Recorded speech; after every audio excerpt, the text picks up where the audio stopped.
And we could talk more, but I don't think we can talk more without spoiling the whole, spoiling the life out of that. So let us move on and let us go to what we've seen at home. And I'm going to talk about K-pop Demon Hunters. Now, K-pop demon hunters, eh? K-pop Demon Hunters. We are late to this. We and this product we are late to K-pop Demon Hunters because this is a phenomenon. This is like Netflix keeps saying, "Oh, this is one of the most watched things." Blah blah blah, and you never know whether what Netflix are lying to you because they don't show you. You don't know how they're counting their numbers and how many millions of people have watched this. What you do know is that this film has a soundtrack. It has 6 songs on the soundtrack, and these songs have just been climbing the charts. Then one of the songs from this film, Golden, was number one a couple of like for 2 weeks, a couple of weeks ago, and it's and that tells you that this film is taking on a life of its own. It's good, and the idea behind it is because okay, K-pop is the music genre that is pretty big now. K standing for those of you who do not know, K-pop stands for Korea pop, so it's kind of like Korean pop music, where you have bands like BTS or Blackpink, and they've become quite big. And so the idea behind this film is like it's sort of like taking the K-pop thing and it's mixed in with Korean mythology, where they say throughout history there have been like groups of women who can stop evil with their voices. Like they sing, and then by singing they do this thing called the Honmun, which creates a barrier in the human world and keeps all the demons down, so the demons can't break through this barrier to come in. And you get introduced to this band, Huntrix, who have been put together, and they're now like one of the biggest K-pop things in the world. They're filling stadiums and all that. And while all the fans are going, "Oh, we love you!" Like there's these really funny sequences at the beginning of all the fans just being like absolute devotees and crying and having T-shirts and tattoos and all that kind of stuff. And then you meet the band and you realize what it is that they're going through and all that, and what it is that they're trying to do. And they've gone to this point where they are so close to sealing the human world from the demon world, and they have to release one more song and get one more thing, and it makes this whole thing about when people get together in a stadium, like the goodwill and the human spirit that comes to that. It's what actually strengthens this barrier. So I think it's quite a good, not quite an allegory, but it's quite a good thing to say about, okay, this is what actually happens when we get together. When we get together and you go to a concert, I'm sure you've had it shown, where you go to a concert and you just have this euphoric moment where you think, Yeah. this is amazing, this is the best thing ever. It is great to be alive, it's great to be a human. And I think that they do something with that in this film.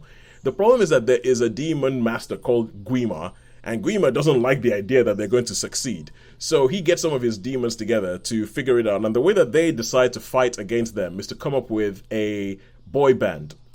And so they come up with this boy band made of demons who go up there and start making all these songs and become really popular to fight against Huntrix. So this boy band is called Saja Boys. And I'll tell you one of the things about this is essentially a kid's movie. It's a kid's movie where from the word go, when they show you some of the problems, you can see what the resolution is going to be. You can see that this is going to be a thing about, you know what, we just need to accept ourselves for who we are. It is not a spoiler to tell you that that is the big thing. That's where we're going in the film. But the songs, Sean, the songs in this film are excellent. Like when they tell you a song, like there's a song. I'll tell you what, Sean. After this, you should Google a song called Soda Pop. Soda Pop by the Saja Boys. Because Soda Pop is a song that's just blowing up all over the place. And the song is the whole idea is that the song comes on and it's so catchy that everybody's singing it and people are making memes about it and all that kind of stuff. And the song is catchy as hell. So I would say K-pop Demon Hunters, it's a basic thing, basic kids movie. You know what's going on. You know where you're going. You know who the good guys are, who the bad guys are. You know what's gonna happen in the end. But the style with which it's done is brilliant. The songs that it uses to move the story along are great, and it also does that thing in musicals that I think that you need to do if you're going to do a musical. When you have a song, the song has to move the plot along. So it's not kind of like, it doesn't do the whole thing where you have a song and then the whole plot stops and then you pick up from right where you end off. Every song in this moves the plot along, and I think it's brilliant, and I think all the songs are good. The songs have been in my head ever since I watched it. I've got my daughter singing it now and everything like that, and I'm happy about that. But K-pop Demon Hunters, I think it's quite good. I would give it a 4 out of 5 because basic storyline, but everything else is excellent. So has your kids seen it yet? Yes, they have. They have. Yeah. All right. And did they enjoy it? Even They the did littler enjoy it. one? Yeah, they did enjoy it. They did enjoy it. Oh, Well, okay. Akuya, I mean, she's just almost 2 now, so she just sort of sits down. If there's things moving on the screen, she's just Catches sort of like attention. transfixed. Yeah. Yeah. And there is a lot of stuff in this thing. There's a lot of bubblegum stuff in this film that goes on.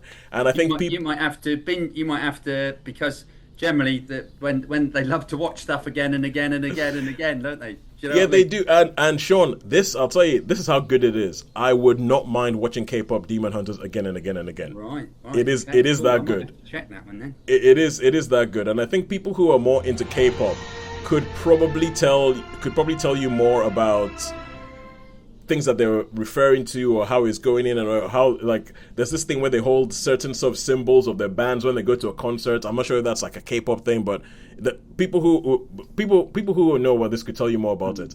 But Sean, I'll tell you what, I'm not sure if you heard me earlier, but after this you should Google a song called Soda Pop. Soda Pop. Okay. Soda Pop by Pop. the Soda Pop by the Saja Boys, because it's this song that's in the film, and they talk about how catchy this song is, and how it just gets everybody, even people who don't like this, people can't help but sing along and dance along to this song. And the song is catchy as hell, man. The song is so catchy. I think they've done so well with the music in this film. I think it's really good. So I would give K-pop Demon Hunters a 4 out of 5. Cool, brilliant. And yeah, I think they should have released it in cinemas. I think they would have made. I think even though it's a Netflix thing, I think if they released it in cinemas now, I still think that people would go along and dress up and would go and watch this film to have that communal experience to sing along and everything. And I think if Netflix don't do it, I think they're leaving money on the table. But hey,